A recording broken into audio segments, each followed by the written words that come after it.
Hello, everyone. Welcome to Epic Battle, DevOps versus Security. I'm Fraser, aka Player One.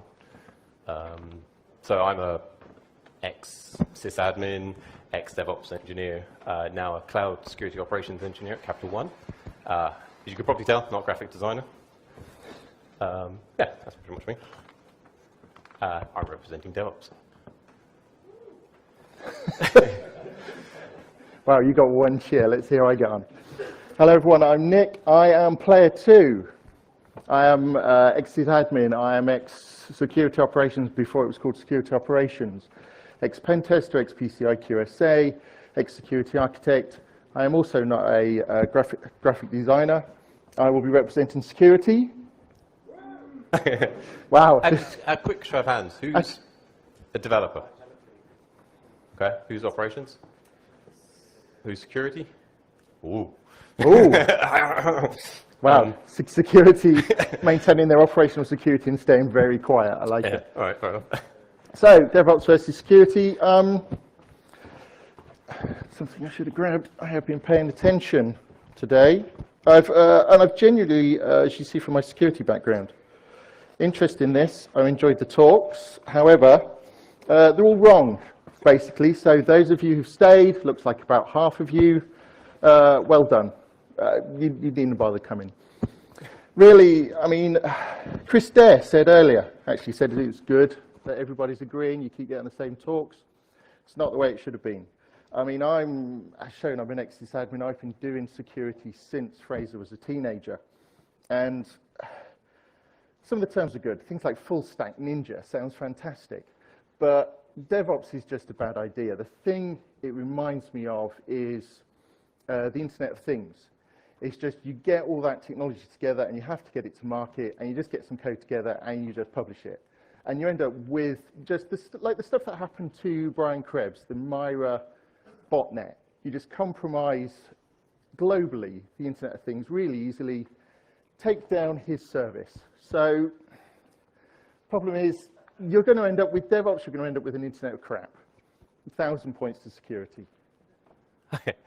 All right. All right, let's just be clear then. So DevOps, it's not a management fad or anything like that. As you've heard. Interesting. Sorry? All right. I thought that point was so good it was worth making twice. Fair enough.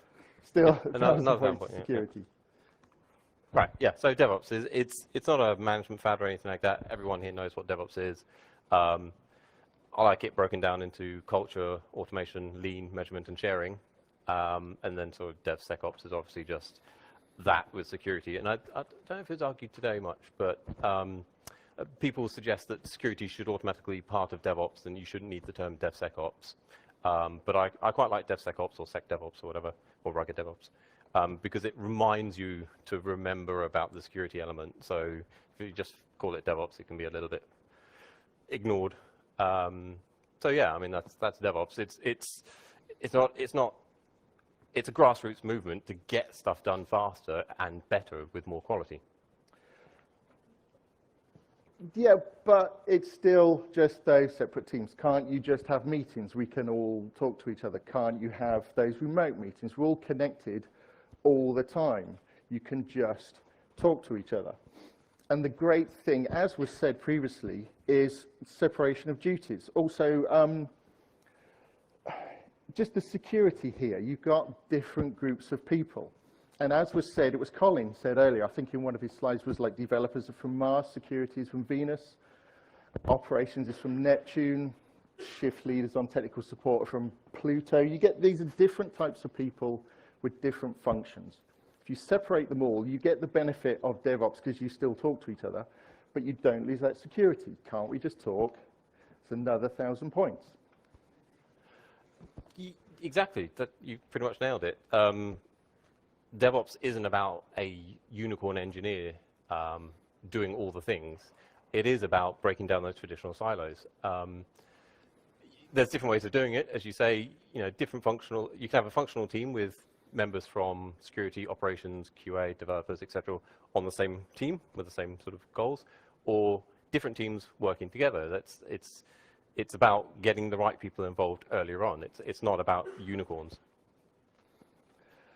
Then still, meetings, but now with just all these different teams all having to talk to each other because you've got all this communication going on. It's the same meetings, but with more gimmicks and more overhead. And from this slide, the guy at the top left in the black with his earphones on, not talking to anyone, definitely from security. It's the same meetings, but for some reason you've all decided to add post-it notes and take away chairs. Or it's just meetings, but weirder. Same old problems. It's another 1,000 points. I'm doing quite well so far. Yeah. Okay. Yeah, it doesn't have to be like that, though. I agree with the idea of the separation and having the different teams. But, and this is where automation comes into play, you know, do things as code. Think of teams as microservices. You know, if we're going to jump on the SOA bandwagon, think of them as microservices and have well-defined APIs and interfaces. That way you get the benefits of the separation of duty, but you can use automation to speed up and remove that human element. You know, you've got developers here, their CI/CD environments talking to the ops, which talks to SecOps, devs talk directly to AppSec. All of that could be automated. All your pipeline stuff could be, you know, pushed through to production or whatever within 20 minutes with all the people involved without pointless meetings and, you know, 20 people on a conference call.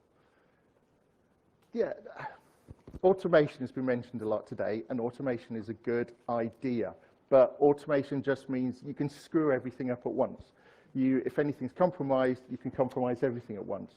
You need that smart human intervention to stop all the dominoes falling over.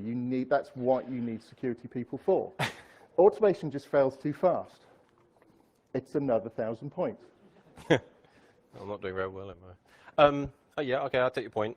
And there have been some interesting cases where automation, I think Google have had some interesting outages due to deploying stuff a little bit too fast.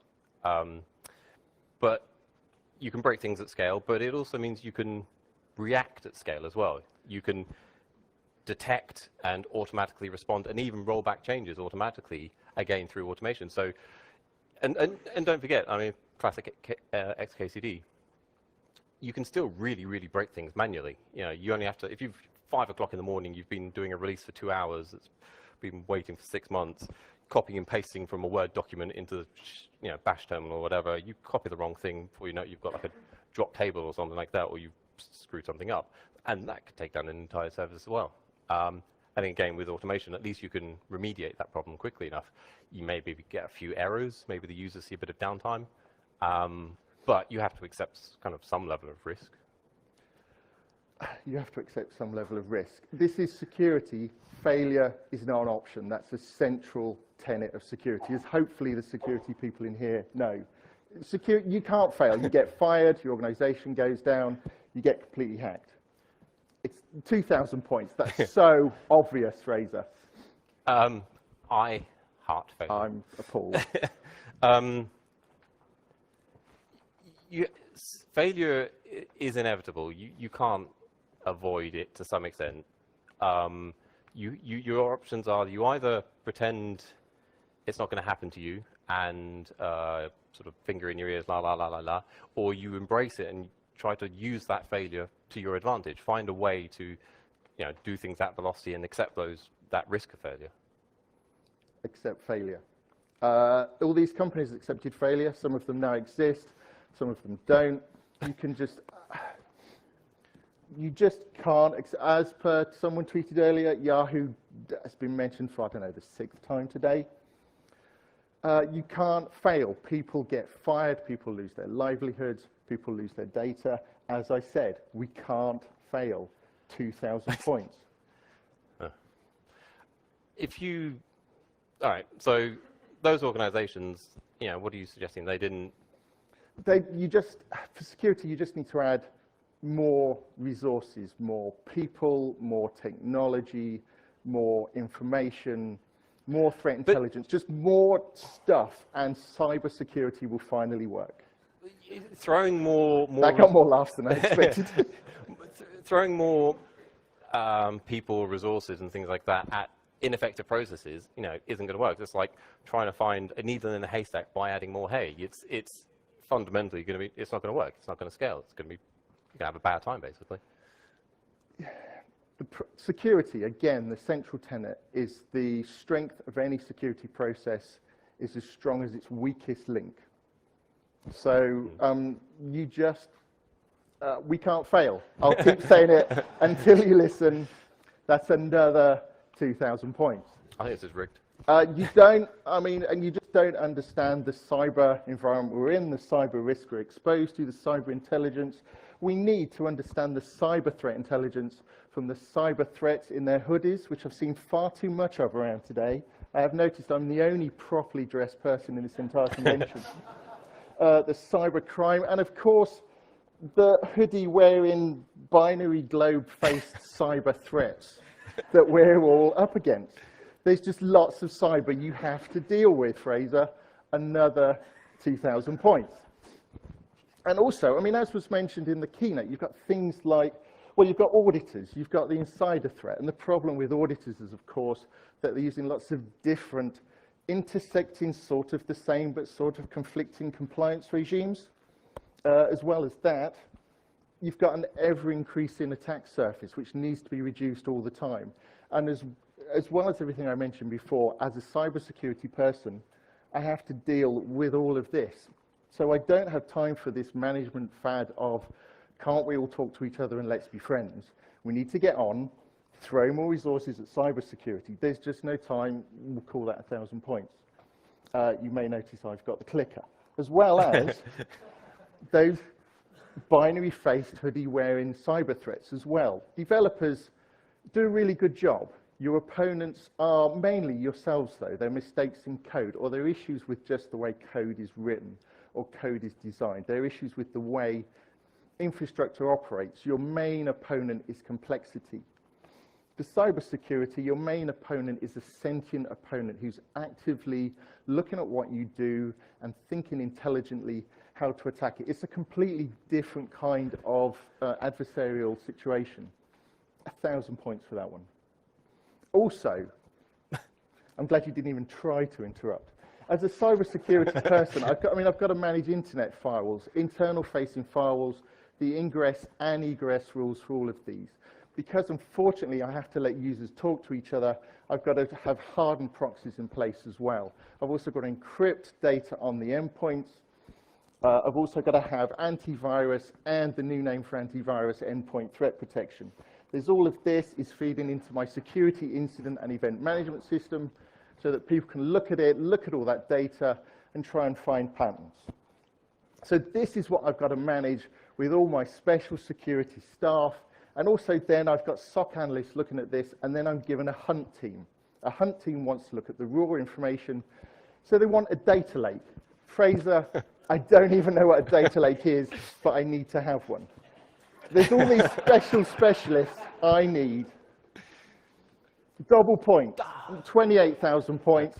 I'm seeing no reason for you to have any points at all so far. Thanks. Stop is maybe what you should have said. Just say yeah, just exactly.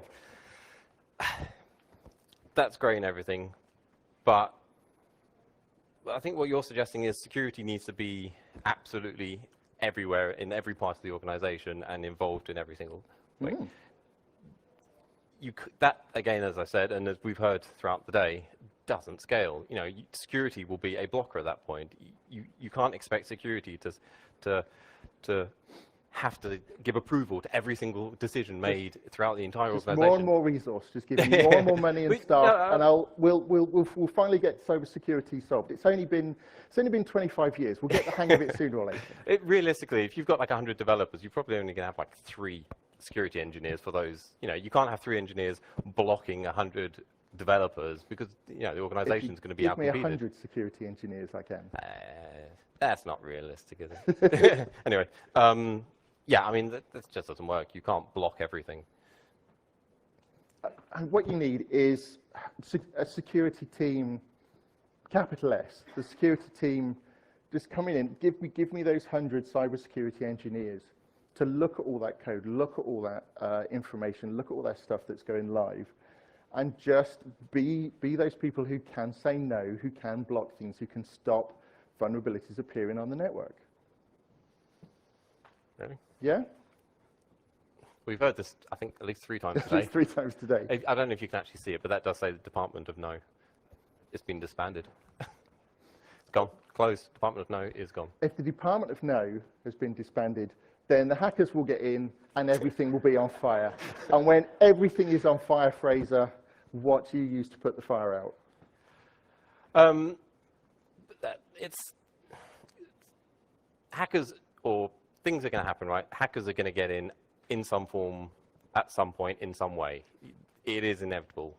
You know, you're focusing a lot on the prevention side of things, and if you really want to prevent security issues, again, you heard that today, switch the device off, bury it in 6 feet of concrete. That's the only way you're going to secure your thing ultimately. Otherwise, you have to accept that people are going to get in. At the moment, you're completely ignoring things like the detection and containment and the remediation process, where you're accepting a level of risk of people coming in. You can't, you know, overdo the security in one aspect. You know, why the hell do they have priority police response on a garbage skip? Anyway, Monitored. it's monitored, yeah. Yeah. So, yeah, hackers are going to get in. You have to be a little bit more dynamic in how you approach your risk. Okay, if I'm going to drag myself out of a 90s security stereotype, it is all about React. But React needs, to just understand the amount of information a security team will receive, you need long and deep contemplation of security logs, security information, vulnerability feeds from experienced and thankfully expensive consultants like myself. Really is the way to go. DevOps, I mean, the thing, just what I've heard most today, I mean, DevOps, it's all about speed, velocity. Like I said about referring to the Internet of Things, it's all about the push to make things live. Just basically, slow down is what DevOps needs to do. The way we've been doing it so far, it's worked okay so far. We just need, like I keep saying, lots more resources somehow. It's just too quick. I'll give myself 3,337 points for that, I think. Very generous of you.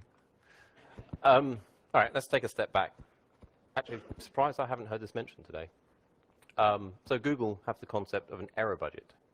And the idea of an error budget is to align the deployment teams with the operations teams. So you define your error budget as 1 minus the SLA for a given service. You know, if it's particularly important, you need a particularly large SLA. But that's your kind of wiggle room for getting stuff done. You take your error budget and you take how much downtime you've had, so your availability, let's say per quarter, subtract the two, and that's how much spend you've got left in your sort of error budget. So if a development team has had a particularly bad quarter, let's say, and they've had a lot of downtime in their product, in their service, they would have spent their error budget, and you know they have to slow down that deployment process, probably by writing more tests or maybe better tests. But conversely, if they haven't spent that budget, then that budget's gone to waste. So maybe they should have written fewer tests, ironically, or you know just try to innovate more, take a few more risks, because you know Google's opinion is that you don't need 100% availability because it's unrealistic. You know, users wouldn't notice that. So let's find that balance that incentivizes both operations and development teams to the same figure. Does that sound reasonable enough? It sounds reasonable, but the thing with availability is it's really easy to measure. Stuff's either up or down. It's either on or off. I mean, like I say, I have actually been paying attention today. Like Mike Milner made really good points earlier, but from the operational side, it's up or down. Brilliant. Yeah, use that. The SLA is great. Maybe deploy a bit faster if it supports that. But security is much more intricate and complex and difficult to understand, as people have mentioned today. You can't analyze this with a tool. People have made some suggestions, but there's no obvious tool out there where just the security posture of an organization will make sense. All right. So bearing in mind the the error budget, what if you could define something like a risk budget? So the idea would be you would align your security with the DevOps velocity. Sounds fairly reasonable. Okay, seeing as I've got such an elite score, which a few people in the audience should understand, I'll let you go ahead. What's a risk budget? Again, lots of stuff covered this today already. Your organization probably has different ways of measuring risk already, and if you've got pipelines and you've got things as code, you're already doing most of this. I would have thought. Documentation coverage. If you've got documentation embedded into your code, or you've got external documentation, how much and how well your stuff is documented is, is something you can measure. Unit test coverage, unit test results, integration test coverage, integration test results. All of these basically help define the quality of the product or service. And the assumption here is that if you've got a high quality, from a software engineering point of view, product or service, you also probably have quite a high security quality product or service. But we could also do other stuff as well. Again, heard lots of this today, continuous security testing. If you're running BDD security, measure the output, add that to some sort of risk equation. Maybe you can do code-driven threat modeling. Levels of security engagement, that's quite an interesting idea. If you can measure how early and how much you get security involved in the development process, if you can measure that, you can sort of count that towards a risk calculation. Pen test results, and again, the idea, if you've got gated passes to production, you could maybe look at the percentage of successful deployments to the production as another risk metric. Why would you do all this? Well, let's take an example. Let's say you've got a particular service that you want to get into production, and you look at how important, what sort of data it has in it, and you arbitrarily give it an X number of risk budget points per quarter, let's say. So before, their sort of state may have looked like this. They didn't bother getting security involved earlier on in the process, so that cost them like 50 points for a production deployment. No threat model whatsoever, that cost them 100 points. Pretty good documentation, maybe that only cost them 10 points. Good test results. No security tests, that's going to cost them another 100 points. Good gate rate, and again, no pen test, another 100 points. So if we sort of total all these up, you end up with 400 points per production deployment, which if you've got a risk budget of 1,000 points, let's say, that's only 2 deployments per quarter. That's not particularly agile, is it? It's pretty bad. But what you've done is you've basically incentivized them to improve their security posture. So maybe they sort of sit down, scratch their heads, think, we want to get things out the door a little bit faster. How can we do that? You've basically aligned them to your requirements. This time around, they get security involved a lot earlier, and to a larger extent, maybe security attends to stand-ups and stuff. So they've gone down from 50 points per deployment down to 10. Basic threat model. Maybe it's not dynamic, maybe it's not generated, but maybe it's just like a security.markdown file in the repository. At least it's shaved off a few points. Documentation, blah, blah, blah. Security test. They've managed to shave off another 80 points on the deployment by writing security tests. It's something that can be measured, something that can be tracked, something that can be calculated. And they got a pen test result, let's say, pretty good, maybe not perfect, but at least it reduced the points. So if you total those up, it's now 155 points for deployment. That lets them deploy every 2 weeks. And again, automation is key here. This isn't a manual process. This isn't a spreadsheet or something like that. You would implement this as a gating process to deployment. So developers run, they build a test in a staging environment. It's, they can have a big red button that says, you're not going to get this through to production because you haven't got enough points. So yeah, I mean, an interesting approach and a different approach. Yeah, I mean, it's from this, you've obviously thought about it.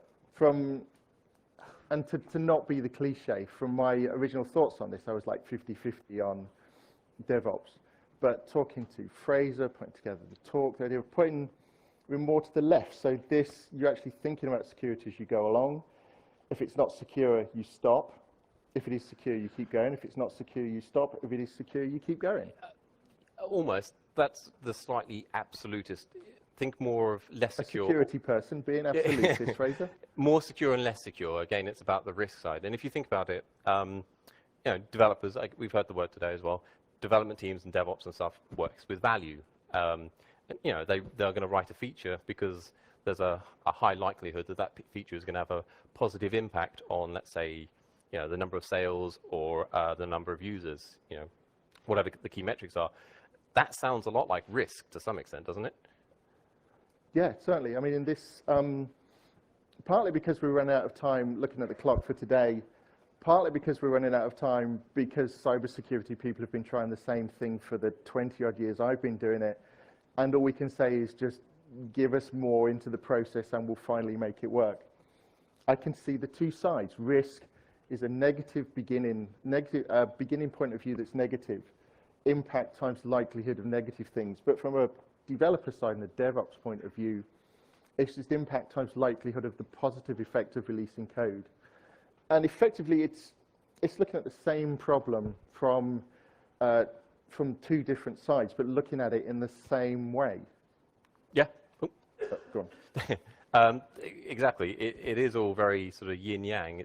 Two opposing sides coexisting, two sides of the same coin. You know, positive value and negative risk are essentially two of the same things. If you sort of look at it slightly more philosophically, DevOps... That looks horrific this close, that all. It looks much better on my laptop screen. So DevOps has to take into account the negative side of human nature. It cannot ignore security. It has to take responsibility for security and accept that it is their job to accept that there are bad people out there, and they sometimes are out to get you. But at the same time, and we've heard this today, security has to utilize the positive human side of human nature. You know, not everyone is out there to get you. Shift it left, distribute that responsibility, let the developers and operations teams do their job, building out the security, but have that trust but verify model, have the controls in place just to ensure that they are doing what they need to do, but then just let them get on with it. Yeah, absolutely. I mean, just what I've heard today and what I've heard everybody saying today, just the whole push it to the left, so security gets involved earlier. We were discussing earlier today, like the difference in costs between remediating issues early and remediating them at that last possible moment when you realize you just have to talk to the security team and you can't avoid it any longer. And then if they find a fundamental issue, you have to change everything. So push it all the way to the left. I mean, something Marcus Pinto mentioned earlier, I really like the phrase embedded security expertise, so that everybody's involved with security and everybody understands security, which we've understood again and again. And sort of looks right. I really like Chris Dare's idea of Marvins, just that army almost of automatic bots inspecting code, raising things, doing that first pass, which, I mean, to use the cliche I've forced into the presentation, if DevOps and security work together, we all get the high score. We did get one cheer from over there somewhere. So to the sort of DevOpsy people in the room, be patient with security. They are having to go through a pretty radical philosophical paradigm shift. So give them the space they need. To the security people in the room, if you're here, to be honest, I would think you understand the value of DevOps. But to the people who don't, just tell them to be patient and get them talking to DevOps people. If you get past the cliches, if you think it's all plank meetings and just smushing developers and operations together so you pay half the staff half as much, or rather half the staff twice as much, but they have to work 4 times as hard. I've seen companies try that before. Explain to your security people about this and get the DevOps people in front of them. As I've learned from talking to Fraser, like I say, I was 50-50 till Fraser explained a lot of the concepts to me. DevOps people have the best intentions, and some of these ideas are pretty cool. Security doesn't have really any fresh ideas anymore. It's about you doing the existing ideas, but better. From listening to so many of the presentations and people here today, DevOps is a genuinely new way of approaching this, and is the most likely that I see that will actually work. And don't worry, we're not going to read this out together. To everyone, remember, empathy goes both ways. We have to find ways to work together and accept differences, and yeah. I mean, as you've said to me, the basis of the culture of DevOps is empathy and listening to people. although it is a stereotype, the basis of security was not listening to people and telling users or operations how wrong they were.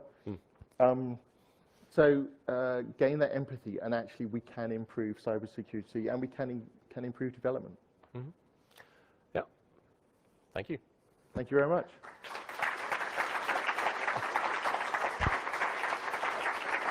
Probably got time for some questions. Questions? Yeah. We got 5-10 minutes, I think, maybe for some questions. Anyone's? No. I'm not seeing any. No, me neither. Time to sneak out. Thanks. I think we're good. Thank you.